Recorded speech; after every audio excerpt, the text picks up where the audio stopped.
தலைவர் என்பார், தத்துவ மேதை என்பார், சொல்லாற்றல் சுவைமிக்க எழுத்தாற்றல் பெற்றார் என்பார், நடிகர் என்பார், நாடக வேந்தர் என்பார், மனிதர் என்பார், மாணிக்கம் என்பார், மாநிலத்து அமைச்சர் என்பார். அத்தனையும் தனித்தனியே சொல்வதற்கு நேரமற்றோ நெஞ்சத்து அன்பாலே அண்ணா என்ற ஒரு சொல்லால் அழைத்திடவே அவர் என்னை பெயரும் தந்தார்.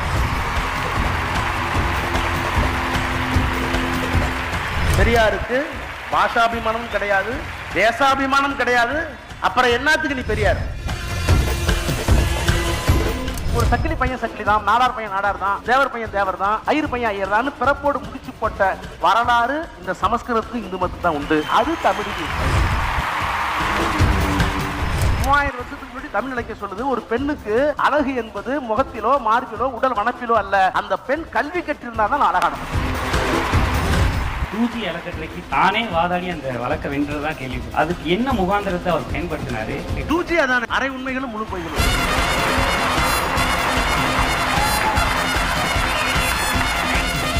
பொதுத்தளத்தில் என்ன சொன்னாங்கன்னா 99 அண்ணா நகர்ல ஒரு வீடு எவ்வளவு தலை, 2008 என்ன வேலை, ராஜா அவ்வளவு பெரிய கொள்ளக்காரன், 99 தலையை கொண்டு 2008 வைக்கிறாங்க. 1934 ஆதி திராவிட தெருவுக்குள்ள போவதற்கு ஒரு தபால்காரனே கூச்சப்பட்டு சாதியால் தடுக்கப்பட்ட நேரத்தில் அந்த துறைக்கே ஒரு தாழ்த்தப்பட்ட அமைச்சராட்சி பெருமை கலைஞருக்கு தான் சேரும். திராவிட இருக்க பொது புத்தி என்னன்னா, ஆரியர்கள் அங்கிருந்து வர்றாங்க, அத வரலாறு என்ன சொல்லுவோம், ஆரியர் வருகைமா, என்னமோ நம்மளை கூப்பிட்டு வரையத்துமா, ஆரியர் வருகை இந்தியாவிற்கு, இஸ்லாமியர் படையெடுப்பு.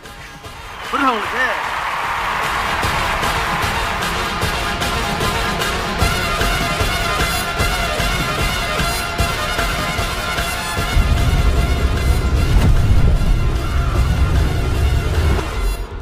என் உயிரினும் மேலான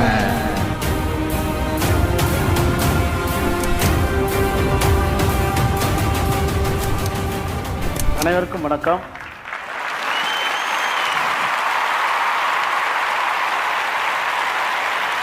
நாற்பது வயசு குறைந்த மாதிரி ஒரு ஃபீலிங். நான் ஒரு காங்கிரஸ் குடும்பத்திலே பிறந்தவன். என்னுடைய அம்மாவினுடைய அண்ணன் பின்னாளில் என்னுடைய மாமனார் 10 ஆண்டு காலம் நாடாளுமன்ற உறுப்பினராக காங்கிரஸில் இருந்தவர். ஒரு தலித் சமுதாயத்தில் ஒரு 20 ஏக்கர் நிலம், வண்டி மாடு நிலபுலன் கல்வி அறிவெல்லாம் இருந்த காரணத்தினால் இவர்களே ஒரு பூர்சுவாக வாழ்ந்த அந்த சூழல். என்னுடைய அம்மா 2 விபூதிகளை தருவார் பள்ளிக்கூடம் படிக்கும் போது. ஒன்று மாரியம்மன் கோவில் காலையில் வைத்துக் கொள்ள வேண்டும், இரவு காத்து கருப்பு பேயெல்லாம் வரக்கூடாது என்பதற்காக எங்க ஊரில் பழமலை கருப்பு என்று ஒரு கருப்பு சாமி, அதை வைத்துக் கொள்ள வேண்டும். இப்படி 2 நேரமும் திருநீர் வைத்துக் கொண்ட ஆசா என்கின்ற நான் 8வது படிக்கும் போது பக்கத்தில் இருந்த ஒரு பட்டதாரி ஆசிரியர் 76, 75களில் இன்னும் சொல்ல போனால் மிசா கொண்டு வரப்பட்டு திராவிட முன்னேற்ற கழக ஆட்சி இல்லாத நேரத்தில் பள்ளிக்கூடத்தில் நடந்த அந்த தமிழ் ஒப்பித்தல் போட்டிக்கு என் கையிலே ஒரு புத்தகத்தை கொடுத்து, ராஜா இங்கே வா, இதை மனப்பாடம் செய், வர இருக்கின்ற தமிழ் ஒப்புவித்தல் போட்டியில் இதை வாசி, உனக்கு பரிசு கிடைக்கும் என்று சொன்னார். எனக்கு என்னவென்றே தெரியாது. அதிலே சில வரிகளை இங்கே ஞாபகப்படுத்துகிறேன். அதுதான் என்னை பேச்சாளராக, வழக்கறிஞராக, நாடாளுமன்ற உறுப்பினராக, பெரியார், அண்ணா, கலைஞர் என்கின்ற முப்பரிமாணத்தையும் சேர்ந்து படிக்கின்ற ஒரு ஆளுமையாக மாற்றியது. அண்ணா மரித்த நேரம் கலைஞர் இரங்கல் கவிதை எழுதியிருந்தார். அதுதான் அந்த புத்தகத்தில் இருந்தது. எத்தனையோ வரிகள் இருக்கின்றன, சில வரிகளை சொல்லுகின்றேன். தலைவர் என்பார், தத்துவ மேதை என்பார், சொல்லாற்றல் சுவைமிக்க எழுத்தாற்றல் பெற்றார் என்பார், நடிகர் என்பார், நாடக வேந்தர் என்பார், மனிதர் என்பார், மாணிக்கம் என்பார், மாநிலத்து அமைச்சர் என்பார். அத்தனையும் தனித்தனியே சொல்வதற்கு நேரமற்றோ நெஞ்சத்து அன்பாலே அண்ணா என்ற ஒரு சொல்லால் அழைத்திடவே அவர் என்னை பெயரும் தந்தார். அந்த அன்னை குலம் போற்றுவதற்கு அவ்வைக்கு ஒரு சிலை எங்க கடற்கரையில, அந்த அன்னை குலம் போற்றுவதற்கு அவ்வைக்கு ஒரு சிலை, வளையா நஞ்ச பாரதிக்கும் வணங்காமுடி பாரதிக்கும் தாசனுக்கும் சிலை, அறம் வளர்த்த கண்ணகிக்கு ஒரு சிலை, கப்பலோட்டிய தமிழருக்கும் சிலை. இப்படி 10 சிலை வைத்ததனால், இப்படி 10 சதை வைத்ததனால் அண்ணன் தமிழன்பால் வைத்துள்ள பற்றுதலை உலகறிய அந்த அண்ணனுக்கோர் சிலை சென்னையிலே வைத்த போது ஆள்காட்டி விரல் மட்டும் காட்டி நின்றார். ஆணை இடுகிறார் எம்மண்ணா என்றிருந்தோம், ஐயோகோ இன்னும் ஓராண்டே வாழப்போகிறேன் என்று ஒரு ஓர்விரல் காட்டியது இன்றென்றோ புரிகிறது. எம்மண்ணா இதயமண்ணா, கடல் நிலத்தில் உன் கண்ணொளியின் கதகதப்பில் வாழ்ந்தோமே, எம் கண்ணெல்லாம் குளமாக ஏன் மாற்றி சென்றாய், நீ விரலசைத்து எழுத்துலகில் விந்தைகளை செய்தாயே, அந்த விரலை ஏன் மடக்கி கொண்டால், கடலடியிலே கிடக்கின்ற முத்தெல்லாம் முத்தல்ல, நான் தானடா நன்முத்து என சொல்லி உறங்குதையோ, வரமாட்டாய் வரமாட்டாய், இயற்கையின் சதி எனக்கு தெரியுமண்ணா, உன்னிடம் நான் வரும் வரையில் உன் இதயத்தை இரவலாக தந்திரனா, அதை கையோடு கொண்டு உன் கால்மலரில் வைப்பேன் அண்ணா என்று அந்த கவிதை முடியும். இந்த கவிதையை ஒரு மெக்கானிக்கலா தான் நான் படிச்சேன், மனப்பாடம் பண்ண உரு பண்ணிட்டேன். அடிச்ச உடனே பிச்சு பாருங்க, மாவட்டத்துக்கு முதல் பரிசு, மாநிலத்துக்கு முறை பரிசு, ஜூட் அப்பதான் பெரியார் யார், அண்ணா யார், கலைஞர் எழுதியிருக்காரு, இந்த அண்ணா யார் தேடுறேன், லைப்ரரிக்கு போறேன். அதுக்கு பிறகு பெரியார் யார், அப்புறம் கல்லூரிக்கு போறேன்.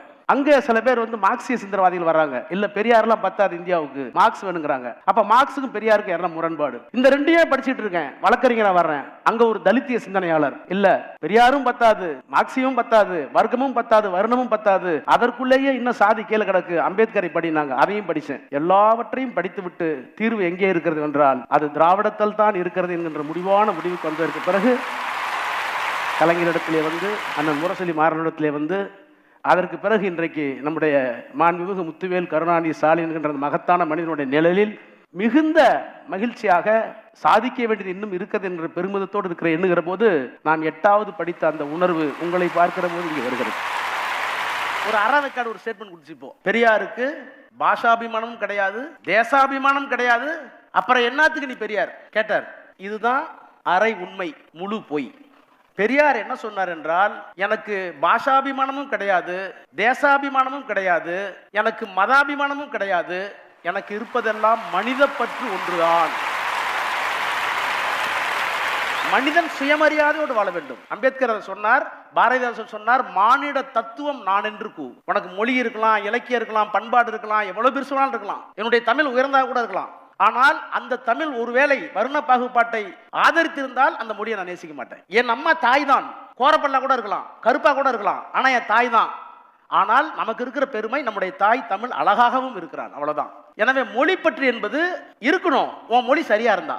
நாட்டுப்பற்று இருக்கணும், உன் நாடு சரியா இருந்தா உனக்கு இருக்கணும். மதப்பற்று இருக்கணும், உன் மதம் சரியா இருந்தா இருக்கணும். இந்த மூணுமே சரியில்லைன்னு ஒரு முடிவுக்கு வந்துட்டா மனித பற்று மட்டும் தான் எனக்கு வேணும். அப்ப பெரியாரை மனித பற்று என்பதை தவிர்த்து விட்டு அவருக்கு நாட்டுப்பற்று கிடையாது, மொழி பற்று கிடையாது, மதப்பற்று கிடையாது, சாதி பற்று கிடையாது, அப்புறம் பற்றே இல்லாம இப்படி ஒரு மனுஷன் இருக்கலாம் அப்படின்னு சொல்றது இருக்குல்ல, அதுதான் அரை உண்மைகளும் முழு பொய்களும். இப்படித்தான் திராவிட இயக்கத்தின் மேல அவதூறுகள் தொடர்ந்து கொண்டே இருக்கின்றன. நான் அதிகம் பேசிட்டா உங்களால் கேள்வி கேட்க முடியாது, பதில் கொடுக்க முடியாது. உங்களுடைய வாய்ப்பை நான் தடுக்க கூடாது.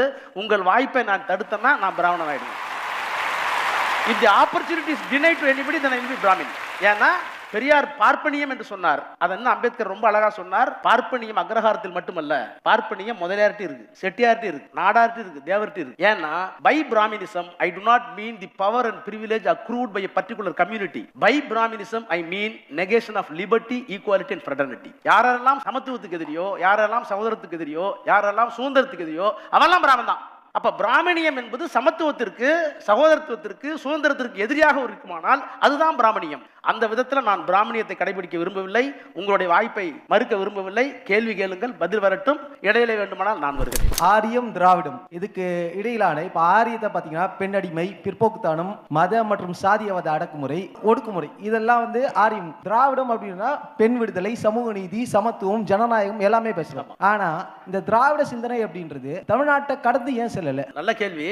இந்தியாவில் திராவிடம், ஆரியம் என்கின்ற 2 பண்பாடு மொழி சார்ந்து இருந்தது. ஒன்று சமஸ்கிருதத்தை அடிப்படையாக கொண்ட ஆரிய பண்பாடு. கன்னடமும் கலிதெலுங்கும் கவில் மலையாளமும் தாயே தமிழே உன் உதிரத்தே உதித்தெழுந்தே ஒன்று பல ஆயிடணும். எல்லா மொழியும் ஒண்ணுதான், ஆனா நீதான் தாய். தமிழை அடிப்படையாக கொண்ட திராவிடம். இப்ப இந்த 2 மொழியும் இந்த சமூகத்துக்கு என்ன சொன்னிச்சோ அதைத்தான் அந்த சமூகம் கேட்டுக்கும், இல்லையா? உங்க மொழி என்ன சொன்னிச்சோ அதை கேட்கும். சமஸ்கிருதம் என்ன சொன்னிச்சுன்னா, கீதையிலிருந்து மனுஸ்மிருதி வரை என்ன சொன்னிச்சுன்னா, சதுர்வர்ணம் மாயா சிருஷ்டம்.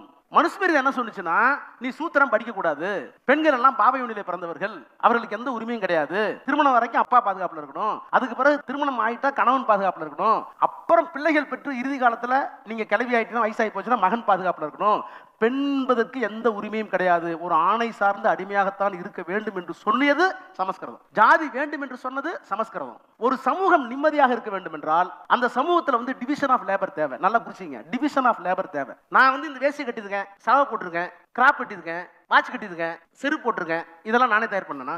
நான் வந்து நாகரிகமாக உடைவெடுத்த வேண்டும் என்றால் இந்த வேஷ்டிக்கு, இந்த சட்டைக்கு எங்கோ ஒருவன் பருத்தியை விளைவிக்கிறான், அவன் ஒரு விவசாயி, அவன் பார்க்குற தொழில் ஒரு லேபர். அந்த லேபர் ப்ரொடியூஸ் பண்ண சட்டை தான் என்கிட்ட வருது, அதை போய் நான் பண்ண முடியாது. அதுக்கு பிறகு ஒருத்தன் தைக்கிறான், டைலர், அதுக்கு பிறகு ஒருத்தன் வெளுக்கிறான், அது ஒரு லேபர். அப்போ விதைக்கிறவன் ஒரு தொழிலாளி, தைக்கிறவன் ஒரு தொழிலாளி, வெளுக்கிறவன் ஒரு தொழிலாளி. அது வந்த பிறகுதான் ஆராசா வர்றாரு வெளியில. அப்ப இந்த சமூகம் இந்த ராசா உடை உடுத்த வேண்டும் என்று சொன்னால் எனக்காக 3 தொழிலாளி இருக்கிறான்.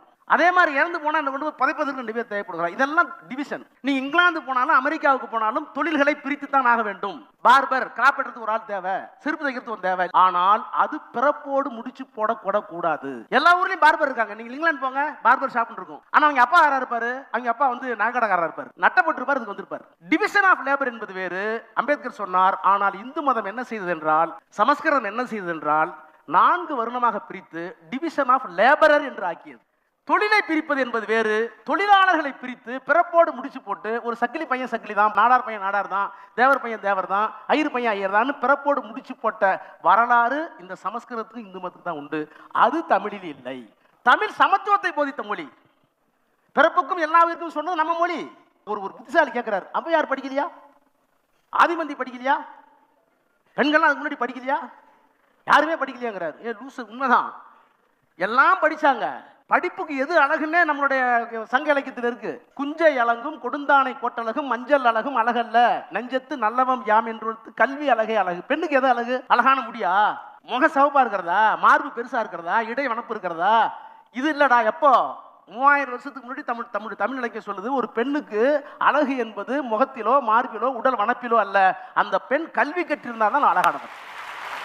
அந்த அழகை கெடுத்தது யார் இடையில? இந்த சமஸ்கிருதம் தானே, இந்த பார்ப்பனியம் தானே படிக்காதுன்னு சொன்னது. தமிழ் படிக்க சொன்னிச்சு, இடையில கெடுத்தாங்க. அதே மாதிரி ஆணுக்கு என்ன? இடைவனப்பும் ஈடின் வனப்பும் நடைவனப்பும் நாணின் வனப்பும் புடைசூல் கழுத்தின் வனப்பும் வனப்பல்ல. நடக்கிற போது சிங்கம் மாதிரி நடக்கிறார் ராஜா, அவர் தான் ஆம்பளமா. அதான் ஆம்பளை லூசு சொல்லல. தமிழ் விரைப்பான தோள்கள், கழுத்து, மார்பு, அப்படி வீர மாதிரி போறேன். இதெல்லாம் வேணுதான்டா. ஆனா என்னோடு எழுத்தின் வனப்பே வனப்பு படிச்சிருக்கா. அப்போ 2000 ஆண்டுகளுக்கு முன்னால் பெண் படித்திருந்தால் அழகு, ஆண் படித்திருந்தால் அழகு அப்படின்னு நம்ம எதை அழகுன்னு சொன்னோமோ அதெல்லாம் தூக்கி போட்டுட்டு அழகுன்னு சொன்ன இலக்கியத்திற்கு பின்னால் சமஸ்கிருதம் வந்தது, பிராமணர்கள் வந்தார்கள், ஆரியம் வந்தது, நம்ம கல்வி கெட்டு போச்சு. அப்போ பெரியாருக்கு முன்னமேயே திராவிட சமுதாயத்தில், அதனால சொன்னார் திராவிட சமுதாயத்தை திருத்தினார். ஏற்கனவே சிதராசன் நல்லா தான் இருந்தது. ஈவே ராமசாமி என்கிற நான் திராவிட சமுதாயம் திருத்தின்னு சொல்றதுக்கு காரணம் ஏற்கனவே நல்லா இருந்தது, கெட்டு போச்சு, கெடுத்தவன் வந்தான். அப்ப சமஸ்கிருதத்தை அடிப்படையாக கொண்ட நாகரிகம் ஆரிய நாகரிகம். அது மனிதர்களை பிரித்தது, சாதியாக பிரித்தது, தொழிலை பிரித்தது. அப்ப ஆப்பர்ச்சுனிட்டி போயிடுது. இப்ப எங்க தாத்தா அடிக்கடி சொல்லுவேன், எங்க தாத்தா வந்து இலங்கைக்கு தீண்டாமைக்காக ஓடினார். அங்க எங்க அப்பா இங்கிலீஷ் படிச்சு இங்க வந்தார். இப்ப நான் வக்கீல் ஆயிட்டேன், நான் பேசுற ஆங்கிலத்தில் ஒன்றும் குறை சொல்ல. எனக்காச்சும் பரவாயில்ல. எங்க தாத்தா தீண்டாமைக்கு ஓடினார். ஒரு பறையனா பல்லனா சக்கரையா ஓடுறதுங்க இருந்து எங்க அப்பா சரியாயிட்டார். நான் ஜாதினா எனக்கு தெரியல. அதை விட குடும்பம் எங்க பொண்ணு வந்து லண்டன்ல படிக்குது, அதுக்கு என்னன்னு தெரியாது. இந்த மாற்றத்திற்கு பின்னால் இருந்தது யார்? பெரியார், அண்ணா, கலைஞர், அம்பேத்கர். இவர்கள் எல்லாம் செய்ததுதான் இந்த திராவிடம். அதனாலதான் அம்பேத்கர் சொல்லிட்டாரு, இந்த மண்ணுக்கு சொந்தக்காரர்கள் யார் என்று சொன்னால் திராவிடர்களும் தமிழர்களும் தான், ஆரியர்கள் வந்தேரிகள். பெரியாரை அம்பேத்கர் ஒரே நோட்டில் நிறுத்தலாமா? ஒரு நேர்கோட்டில் இல்ல, ஒன்றாகவே வாழ்ந்து கொண்டிருக்கிறார்கள் என்பதுதான் உண்மை. பெரியார் என்னெல்லாம் சொன்னாரோ அது அம்பேத்கர் அப்படி ஆங்கிலத்தில் சொல்லியிருக்கார். அம்பேத்கர் என்ன சொன்னா அதெல்லாம் சொல்லியிருக்கார். இப்ப நான் ஒன்று சொல்லட்டுமா? No intellectual class in the world has prostituted intelligence. வார்த்தையை பாருங்க. No intellectual class has prostituted intelligence to invent a philosophy to keep its fellow men in a perpetual state of ignorance and poverty as the Brahmins have done to India in the name of Hinduism. Hindu மதத்தின் பெயரால் ஒரு படித்த சமூகம் தான் மட்டுமே படித்துக்கொண்டு சக மனிதர்களை தரித்திரர்களாகவும் தற்குறிகளாகவும் வைப்பதற்கு ஒரு தத்துவத்தை பயன்படுத்தி அதை மதம் என்று சொன்ன வரலாறு பிராமணர்களுக்கு மட்டும்தான் உண்டு, இந்து மதத்துக்கு தான் உண்டு. இது அப்படியே பெரியார் சொன்னாரு. மதத்தின் பெயரால் எங்களை படிக்க விடாமல், தாழ்த்தப்பட்ட பிற்படுத்தப்பட்டவர்களை படிக்க விடாமல் தற்குறிகளாக வைத்துக் கொண்டு நாகரிகமற்றவர்களாக செல்வம் சேர்க்க முடியாதவர்களை வைத்திருப்பதற்கு பெயர் ஒரு மதமா என்றால் அந்த மதத்தை தூக்கி கடந்து எரியாமல் நான் என்ன செய்வேன்னு கேட்டேன். அவர் சொன்ன லாங்குவேஜ். அதனால ஆரியம் இந்த மண்ணிலே ஒரு தத்துவம் தான், நம்ம மறைக்க வேண்டியதில்லை. சமஸ்கிருதம் ஒரு மூத்த மொழி தான், ஒரு சிவிலைஸ்ட் லாங்குவேஜ் தான், ஒரு செம்மொழி தான், அதே போல தமிழ் செம்மொழி தான். ஆனால் இரண்டும் சொன்ன தத்துவங்கள் வெவ்வேறு. ஸ்கூல் ஆஃப் தாட் சொல்லுவோம், சிந்தனை மரபு. 2 சிந்தனை மரபு வேறு மட்டுமல்ல, நேர் எதிரானவை. மனிதர்களை சமம் என்று சொன்னது தமிழ் திராவிடம், மனிதர்கள் வெவ்வேறானவர்கள் சாதி என்று சொன்னது ஆரியம் சமஸ்கிருதம். அதான் அம்பேத்கர் சொன்னார், ஜாதி எப்படி பின்னப்பட்டிருக்கிறது என்றால் ascending order of reverence, descending order of contempt. சாதி எப்படி இருக்குன்னா இப்படி படுக்கையா இருந்தா ஒரே உடைச்சிட்டு போயிடலாம், படிக்கட்டுகளாக இருக்கிறது. மேல போக போக ascending order of reverence, descending order of contempt. கீழே போக போக அவமானம், மேல போக போக பெருமை. இந்த பெருமையை ஒவ்வொருத்தரும் விட்டு கொடுக்கறது இல்ல. இப்போ இன்னும் பச்சையா சொல்றேனே, ஒரு அருந்ததிரியோ ஒரு சக்கிலியரையோ மேல இருக்க பறையரோ பல்லரோ அவன் எனக்கு கீழங்க, இவருக்கு ஒரு பெருமிதம். இவரை வன்னியரோ கல்லரோ தாக்கும் போது அவருக்கு எனக்கு கீழே அவர் இருக்காங்க, அவர் பெருமிதம். அப்புறம் அவருக்கு மேல முதலியார் இருப்பாரு, அவருக்கு ஒரு பெருமிதம். முதலாளர் மேல பிள்ளைமார் இருப்பாரு, அவருக்கு ஒரு பெருமிதம். எல்லாத்தையும் சூத்திரமா அவன் ஒருத்தர் இருப்பான், அவனுக்கு ஒரு பெருமிதம். இந்த பெருமிதத்தை நாம் உடைக்காமல் அங்க பாத்துக்கிறாங்க. உடைத்தது பெரியார், அண்ணா, கலைஞர். அதனாலதான் இங்க வர முடியும். இந்த பெருமிதத்தை வந்து நம்ம குறைச்சிருக்கிறோங்க. எதால குறைச்சிருக்கோம்? ஜாதி இருக்கு, அதான் சொன்ன ஜாதி இருக்கு. ஆனால் மொழியால் தமிழர்கள், இனத்தால் திராவிடர்கள், நாம் எல்லோரும் சமம், எல்லாத்துக்கும் எல்லாம் வேணும், அதான் சொன்ன சமூக நீதி. எனக்கு ஜாதி உணர்வு இருக்கு, ஆனா எனக்கு கீழ இருக்கும் படிக்கணும் என்ன இருக்குல்ல, அந்த சமூக நீதியை திராவிட முன்னேற்ற கழகம் நம்ம வச்சிருக்கோம். திராவிட இயக்கத்துல அந்த நீதி அங்க இல்லாதனால அந்த ஜாதியை வச்சு என்ன பண்றோம், ஜாதியை தட்டு. அதனாலதான் விஸ்வகர்மா திட்டம் எதுக்காக வந்துச்சு? 1952ல குலக்கல்வி திட்டம் வேணாம்னு சொல்லி நம்ம தூக்கி போட்டோம். ஆனா இப்ப என்ன பண்றோம், 52ல இருந்து 75 ஆண்டுகளுக்கு பிறகு விஸ்வகர்மா. என்ன காரணம்னா பிஜேபி ஜெயிக்கணும்னா ஜாதி அப்படியே இருக்கணும், ஜாதி மட்டும் இல்ல அந்த தொழில் அப்படியே இருக்கணும். அப்ப என்ன பண்றான், நான் தான் கேட்டேன், நீங்க உள்ளபடியே வந்து இறக்கத்துல வந்து கொடுத்தீங்கன்னாக்க 5 லட்சம் ரூபாய் கொடுக்குறோம் தொழில் பார்க்கறதுக்கு. 60 வயசுல ஒரு அருந்ததியரால், ஒரு தச்சரால், ஒரு கோல்டு ஸ்மித் நகை ஆசாரியால 65 வருஷம் மேல வேலைக்கு போக முடியாது. உனக்கு தெரிஞ்ச தொழில் அதுவும் செருப்பு தைக்கிற தொழில் தான், ஆசாரி தான். இந்த 5 லட்சம் வச்சுக்கன்னா நியாயம் இருக்கு. 15 வயசு முடிஞ்சு 10th முடிஞ்ச உடனே 5 லட்சம் ரூபாய் கொடுக்குறோம். என்ன காரணம்? 10வது முடிச்ச உடனே அவன் டிகிரி போக கூடாது, அவன் இன்ஜினியர் ஆக கூடாது, டாக்டரா போக கூடாது, அவன் ஒரு அருந்ததியராகவே செருப்பு தைக்கணும், அவன் ஒரு மர தச்சராகவே இருக்கணும், கோல்டு ஸ்மித்தாவே இருக்கணும், பணம் தூக்குறனாவே இருக்கணும், விவசாயம் பண்றனாவே இருக்கணும்.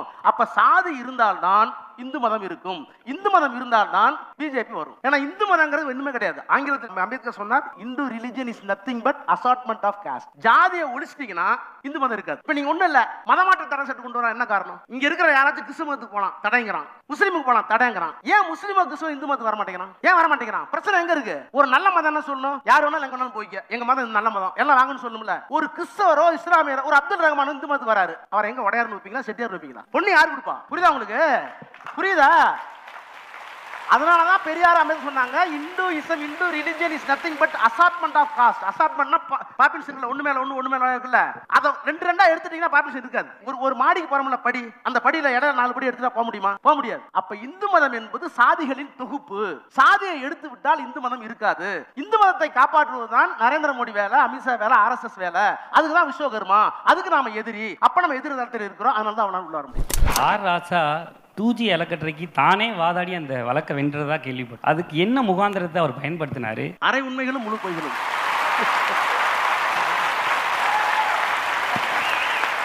1999ல இந்தியா முழுக்க ஸ்பெக்ட்ரத்தை பயன்படுத்துறதுக்கு 1650 கோடி. அதை கட்டா லைசன்ஸும் ஸ்பெக்ட்ரமும் ஃப்ரீ. 2008லயும் நான் 1650 தான் கொடுத்தேன். நான் கொடுத்தது காரணம், எங்களுக்கு ஒழுங்குமுறை ஆணையம் ஒன்று இருக்கு. அந்த ஆணையம் என்ன பரிந்துரைக்கிறதோ அந்த பரிந்துரை தான் நான் ஏத்துக்கணும். அந்த பரிந்துரையை படிச்சு பார்த்துட்டு நான் ஏத்துக்கிட்டேன். ஆனா வெளி பொதுத்தளத்துல என்ன சொன்னாங்கன்னா, 99ல அண்ணா நகர்ல ஒரு வீடு எவ்வளவு விலை, 2008ல என்ன விலை, ராஜா எவ்வளவு பெரிய கொள்ளக்காரன், 99 விலையை கொண்டு வந்து 2008 வைக்கிறாரு. நான் வைக்கல, வச்சது ஆணையம். அதுக்கு என்ன காரணம் சொன்னாங்கன்னா, 1650 ரூபா கட்டி ஏர்செல் வோடாஃபோன்லாம் உள்ள வந்துட்டான், ஊர் ஃபுல்லா டவர் போட்டான், ஆளுங்களை பிடிச்சிட்டான், 40% தான் பிடிச்சிட்டான். அதுக்கு பிறகு வந்து வரவங்களுக்கு வந்து நீங்க வந்து 3000 4000 கோடி வச்சுக்கினா உள்ள வர முடியாது. எனவே அவன் கட்டின பணத்தை அவன் கட்டிட்டோம்.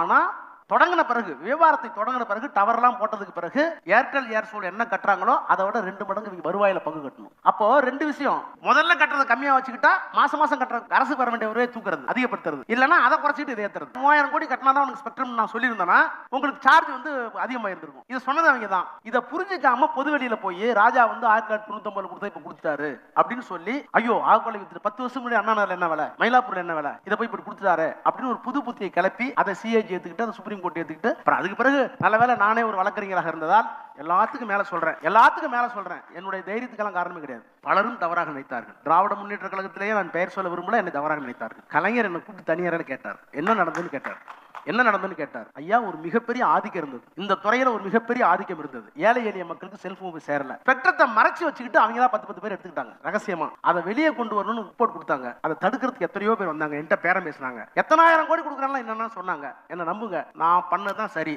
ஒருவேளை எனக்கு மிகப்பெரிய ஆபத்து வந்தால் கூட கண்டிப்பா வெளியே வந்துடுவேன், நீங்க கவலைப்படாங்கன்னு சொல்லிட்டு போனேன். அவர் சொன்னார், நான் இருக்கிறேன், பார்த்து பாருங்க.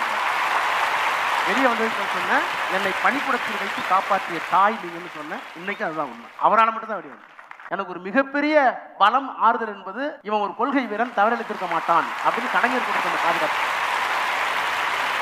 அதாவது 1929ல சைமன் கமிஷன் வந்துச்சு இந்தியாவில். சைமன் கமிஷன் தான் வெள்ளைக்காரர்களால் அனுப்பப்பட்டு, எத்தனை ஜாதி இருக்கு, என்ன இருக்கு, யாருக்கு என்ன உரிமை கொடுக்கணும்னு அனுப்பப்பட்ட சைமன் கமிஷன். 18,000 கிலோமீட்டர் டிராவல் பண்ணாங்க வெள்ளைக்காரர்கள். அந்த சைமன் கமிஷன்ல ஒரு இந்தியர் கூட இடம் படலன்னு ஒரு போலி காரணத்தை சொல்லி காங்கிரஸ் தூக்கி போட்டாங்க. பரிஷ்கரிக்கிறோம், சைமன் கமிஷனை திரும்பி போன்னு சொன்னாங்க. சைமன் கமிஷனை வரவேற்ற 2 தலைவர்கள். ஒருவர் தமிழ்நாட்டுடைய தந்தை பெரியார், வடபுலத்தில் இருக்கிற அம்பேத்கர். வெள்ளைக்காரன் தான் நீதி கிடைக்கும், இந்த சமூகத்தை தெரிந்து கொள், எங்களை தெரிந்து கொள், எங்களை எப்படி எல்லாம் ஒடுக்கிருக்காங்க, அரசு ஆட்சி என்னன்னு சொல்லி சைமன் கமிஷன் போயிட்டு 1927 இருந்து 2 வருஷம் சுத்தி பண்ணிட்டு 29ல சைமன் கமிஷன் அறிக்கையை இங்கிலாந்து நாடாளுமன்றத்திலே வச்சாங்க. அதை பேஸ் பண்ணி ஒரு வெள்ளை அறிக்கை 1935 தயார் செய்து வைக்கப்பட்டது. 1929 சைமன் கமிஷன் அறிக்கையும் 1934 வைக்கப்பட்ட வெள்ளை அறிக்கை ஒயிட் பேப்பர் ரெண்டையும் சேர்த்து இன்றைக்கும் ஆவணமாக நாடாளுமன்றத்தில் இருக்கிறது. அதுல இந்த சமூகம் எப்படி இருக்கிறது என்றால், அப்போ சைமன் கமிஷன் வந்தப்போ இந்த ஜாதி எப்படி இருக்குன்னு சொல்லும்போது நேரேட் பண்றாங்க.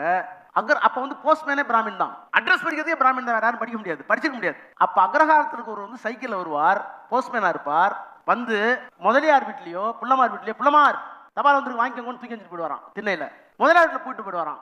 இந்த ஆதி திராவிட தெருவுக்குள்ள அங்க பெருசா வராது, இருந்தா கூட அந்த காலத்துல பிழைக்கிறதுக்கு பினாங்குக்கு இலங்கைக்கு ஏதோ 2 பேர் போயிருப்பான்ல கப்பல் ஏறி. இப்ப வந்து படிக்காதவங்களும் துபாய் போய் வேலை செய்யறாங்கல்ல, அது மாதிரி போயிருப்பான்ல. அவன் ஏர்மையில 2 கவர் போடுவான், வருஷத்துக்கு 2 தபால் வரும். அந்த தபாலை வந்து இவன் சேரிக்குள்ள போக கூடாது, ஆதி திராவிட தெருக்குள்ள போக கூடாது. ஏன்னா ஒரு பிராமின் இல்ல, போஸ்ட்மேனே பிராமின் தானே, போஸ்ட் மாஸ்டர் அப்பெல்லாம் போஸ்ட்மேன் தெரியல, போஸ்ட்மேன் அந்த எல்லாம் ஒரு தான். ஒரு கம்பத்தை கட்டி விட்டுருப்பாங்க, அந்த கம்பத்துல போய் அதை பை வச்சிருப்பாங்க, அந்த காகித பை, அந்த பையில போய் தபால் போட்டு, டேய் சாமா கருப்புசாமி பெரியசாமி லெட்டர் வந்து எடுத்துக்கடா அப்படின்னு சொல்லிட்டு வந்துருவாங்க. இது வந்து சைமன் கம்பல்சரி ரிப்போர்ட்டிலும் 1935 கொடுத்த ஒயிட் பேப்பர்லயும் ஆவணப்படுத்தி சாதியை ஒழிப்பது எப்படி ரிசர்வேஷன் கொள்ளாங்கிறதுக்குலாம் ஒரு காரணத்தை வந்து கண்டறிந்தார்கள். நான் என்ன சொன்ன அந்த மேடையில பிரணாப் முகர்ஜி எல்லாம் குடியரசு தலைவரா இருக்கும்போது 1934 ஆதி திராவிட தெருவுக்குள்ள போவதற்கு ஒரு தபால்காரனே கூச்சப்பட்டு சாதியால் தடுக்கப்பட்ட நேரத்தில் அந்த துறைக்கே ஒரு தாழ்த்தப்பட்ட அமைச்சராட்சி பெருமை கலைஞருக்கு தான் பெரும் திராவிட.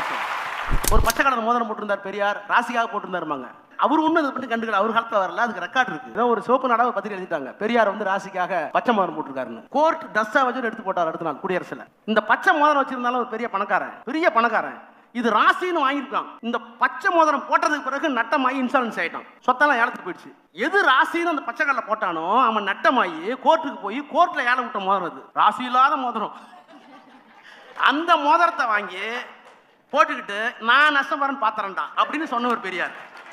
ஆனா அவரை போய் பச்சை மோதிரம் ராசிக்காக போட்டான். சும்மா விடுவாங்க நம்மளுங்க. நீங்க அரசியல் நிர்ணய சபையில் அம்பேத்கரோ வல்லபாய் பட்டேலோ நேருவோ மைனாரிட்டிஸுக்கு என்ன உரிமைகள் தரப்பட வேண்டும் என்பது ரொம்ப கஷ்டப்பட்டு உருவாக்கியிருக்காங்க. உங்களுக்கு எல்லாத்துக்கும் சொல்றேன், கான்ஸ்டிடியூஷன் அசம்பிளி டிபேட்டை படிங்க. நீங்க ஜெயலலிதா வந்து convicted person can be chief minister or not question வந்துச்சு. பரூச்சா சீஃப் ஜஸ்டிஸ் வந்து உங்களுக்கு எல்லாத்தையும் சொல்றேன், எவ்வளவு முக்கியங்கிறது சொல்றேன். பரூச்சாங்கிற ஒரு சீஃப் ஜஸ்டிஸ் டெல்லியில, இந்த அம்மா வந்து கன்விக்ட் ஆயிட்டாங்க, அப்பீல் இருக்கு, அப்பீல ஸ்டே வாங்கிட்டாங்க, இந்த அம்மா திரும்ப சிஎம் ஆகுறாங்க. The question before the court is whether a convicted person can be chief minister of a state. அப்ப அரசியல் சட்டத்தில் குறிப்பிட்ட சட்டத்தில் அந்த மாதிரி ஒன்றும் பேர் இல்லை. யாரெல்லாம் பைத்தியக்காரனோ மூல வளர்ச்சி இல்லாதவனோ யாரெல்லாம் இன்ஸ்டால்மெண்ட் கொடுத்தானோ இவங்களுக்கெல்லாம் வந்து பதவி ஏற்க முடியாது இருக்கு. ஆனால் கன்விக்டட் பர்சன் அது இல்லை. என்ன பண்றதுன்னு புரியல. கடைசியில் கான்ஸ்டிடியூஷன் அசம்பிளி டிபேட் எடுத்து படிச்சு படிச்சு பார்த்தப்ப அம்பேத்கர் ஒரு கேள்வி கேட்கிறாரு, எல்லாம் எழுதிருக்கீங்களே, நாளைக்கு ஒரு முதலமைச்சரோ யாரோ ஒருத்தர் கொலை குற்றத்தில் கன்விக்டட் ஆகி எலெக்ட் ஆகி வந்துட்டா, மக்கள்கிட்ட ஓட்டு போட்டோன்னு என்ன வருதுன்னு. அந்த மாதிரியெல்லாம் ஒரு காட்டு மிராண்டித்தனம் இந்தியாவில் நடக்காது, அதற்கெல்லாம் வழியே இல்லை. அதெல்லாம் போய் சொன்னோம்னா உலக நாடுகள் சிரிக்கும், அப்படிலாம் நடக்காதுன்னு இருக்காங்க. அதை எடுத்து படிச்சு காமிச்சு இது மாதிரிலாம் நடக்காதுன்னு அம்பேத்கரும் நேரு நம்பினாங்க. ஆனா அது நடந்து தொலைச்சு போச்சு, அவ்வளவு பெரிய சண்டாளம் அந்த அம்மா அப்படின்னு சொன்னப்பதான் அவர் வந்து நோ யூ கோ விட்டுருவேன். இங்க இருக்க பொது புத்தி என்னன்னா, ஆரியர்கள் அங்கிருந்து வர்றாங்க, அதை வரலாறு என்ன சொல்லுவோம், ஆரியர் வருகைமா, என்னமோ நம்மளை கூப்பிட்டு வரையத்துமா எல்லா பிராமின்ஸையும். ஆரியர் வருகை இந்தியாவிற்கு, இஸ்லாமியர் படையெடுப்பு. புரியுது உங்களுக்கு? இஸ்லாமியர்கள் இங்க வந்து இங்கதான் ஆண்டாங்க, பிரிட்டிஷ்கார மாதிரி அங்கிருந்தா இல்ல. இஸ்லாமியர்கள் வந்தால் படையெடுப்பு, ஆரியர்கள் வந்தால் வருகை. இப்படி ஒரு பொது புத்தியில் நம்ம திணித்து வைத்திருக்கிறார்கள். அப்படிப்பட்ட ஒரு பாதுகாப்பை தர வேண்டிய அக்கறையும் சமூக கடமையும் வேறு எந்த அரசியல் கட்சிக்கும் இல்லை. இன்றைக்கு இந்தியாவில் திராவிட முன்னேற்ற கழகம் தான் இருக்கு. அது நாங்கள் வக்ஃபாரிகள் தான் பார்த்தோம். வக்ஃபாரி சட்டங்கிறது இஸ்லாமியர்களுக்கு கொடுக்கப்பட்டிருக்கிற மிகப்பெரிய ஒரு கொடை. ஏன்னா டெல்லியில உத்தரப்பிரதேச பாகிஸ்தான் பிரிஞ்சப்ப பெரிய பெரிய தனவந்தர்கள்லாம் இஸ்லாமியர்கள் விற்க முடியாது, உடனே போயணும். அவ்வளோ 10 லட்சம் பேர் கொண்டாங்க இஸ்லாமியர்களை, இந்துக்களை எல்லாம். அப்போ என்ன பண்ணாங்கன்னா, எனக்கு இவ்வளோ பெரிய சொத்து இருக்கு, எல்லாம் அல்லாஹ் கொடுத்துட்டேன், அல்லாஹ் கொடுத்து விட்டால் அது வந்து வக்ஃப் ப்ராப்பர்ட்டி, அதுல இருந்து வர வருமானத்தை இஸ்லாமியர்கள் நலத்துக்கு பயன்படுத்தலாம். இன்றைக்கு என்ன செய்கிறார் என்றால், அந்த வக்ஃபாரியத்திலிருந்து யாராருக்கெல்லாம் ஆவணம் இல்லையோ அந்த சொத்துக்கள் பல லட்சம் கோடி டெல்லியிலாம் அப்படியே பிரைம் ப்ராப்பர்ட்டி, ஒவ்வொரு ப்ராப்பர்ட்டி பார்த்தீங்கன்னா 200 கோடி 300 கோடி. அந்த ப்ராப்பர்ட்டிக்கு டாக்குமெண்ட் இல்லையா, அதெல்லாம் அரசாங்கம் எடுத்துங்கிறான். அதை எதிர்த்து போராடுகின்ற ஒரே இயக்கமாக திமுக தான் இருக்கு. நாங்கள் தான் சொல்றோம், மன வலிமையோடு இஸ்லாமியர்களுடைய உரிமைக்காக போராடுகிற துணிச்சல் கொண்ட ஒரே இயக்கம் திராவிட முன்னேற்ற கழகம். எங்களுக்கு வழங்கப்பட்டிருக்கிற அறிவுரை, மாண்புமிகு முத்துவேல் கருணாநிதி ஸ்டாலின் இந்த மகத்தான மனிதர் இந்த பரம்பரையிலே கொள்கை பரம்பரையில் வந்த காரணம். நன்றி.